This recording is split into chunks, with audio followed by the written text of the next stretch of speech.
حضرت سلمان فارسی رضی اللہ تعالیٰ عنہ بیان کرتے ہیں، رسول اللہ صلی اللہ علیہ وسلم نے شعبان کے آخری روز ہمیں خطاب کرتے ہوئے فرمایا، لوگو، ایک بابرکت ماہ عظیم تم پر سایہ فگن ہوا ہے، اس میں ایک رات 1000 مہینوں سے بہتر ہے۔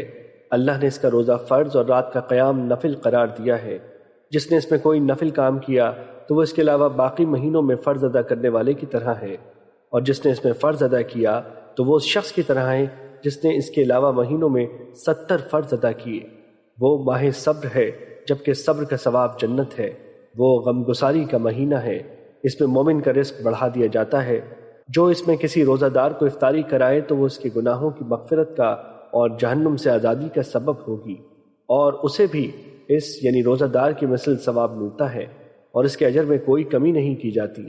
ہم نے عرض کیا، اللہ کے رسول، ہم سب یہ استطاعت نہیں رکھتے کہ ہم روزہ دار کو افطاری کرائیں، تو رسول اللہ صلی اللہ علیہ وسلم نے فرمایا، اللہ یہ ثواب اس شخص کو بھی عطا فرما دیتا ہے جو لسی کے گھونٹ یا ایک کھجور یا پانی کے گھونٹ سے کسی روزہ دار کی افطاری کراتا ہے، اور جو شخص کسی روزہ دار کو شکم سیر کر دیتا ہے تو اللہ اسے میرے حوض سے پانی پلائے گا، تو اسے جنت میں داخل ہو جانے تک پیاس نہیں لگے گی۔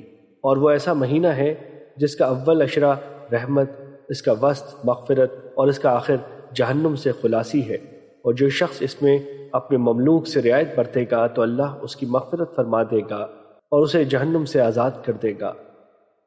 مشکات المصابیح۔ انس رضی اللہ تعالیٰ عنہ بیان کرتے ہیں، رسول اللہ صلی اللہ علیہ وسلم نے فرمایا، جب شب قدر ہوتی ہے تو جبرائیل علیہ السلام فرشتوں کی جماعت میں تشریف لاتے ہیں، تو وہ اللہ عز و جل کے ذکر میں مصروف ہر کھڑے بیٹھے شخص پر رحمت بھیجتے ہیں۔ جب ان کی عید کا دن ہوتا ہے تو اللہ تعالیٰ ان کی وجہ سے اپنے فرشتوں پر فخر کرتے ہوئے فرماتا ہے، میرے فرشتوں، اس مزدور کی کیا جزا ہونی چاہیے جو اپنا کام پورا کرتا ہے؟ وہ عرض کرتے ہیں، پروردگار، اس کی جزا یہ ہے کہ اسے پورا بدلہ دیا جائے۔ اللہ تعالیٰ فرماتا ہے، میرے فرشتوں، میرے بندوں اور میری لونڈیوں نے میری طرف سے ان پر عائد فریضے کو پورا کر دیا۔ پھر وہ دعائیں پکارتے ہوئے نکلے ہیں، مجھے میری عزت و جلال، میرے کرم و علو اور اپنے بلند مقام کی قسم، میں ان کی دعائیں قبول کروں گا۔ وہ فرماتا ہے، واپس چلے جاؤ، میں نے تمہیں بخش دیا اور تمہاری خطاؤں کو نیکیوں میں بدل دیا۔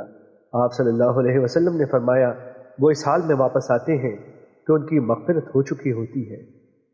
مشکات المصابیح۔ ابن عمر رضی اللہ تعالیٰ عنہ سے روایت ہے کہ نبی صلی اللہ علیہ وسلم نے فرمایا، جنت کو رمضان کے لیے پورا سال مزین کیا جاتا ہے۔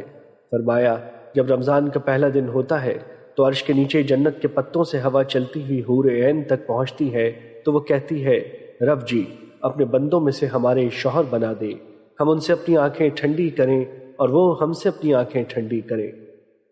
مشکات المصابیح، حدیث نمبر 1967۔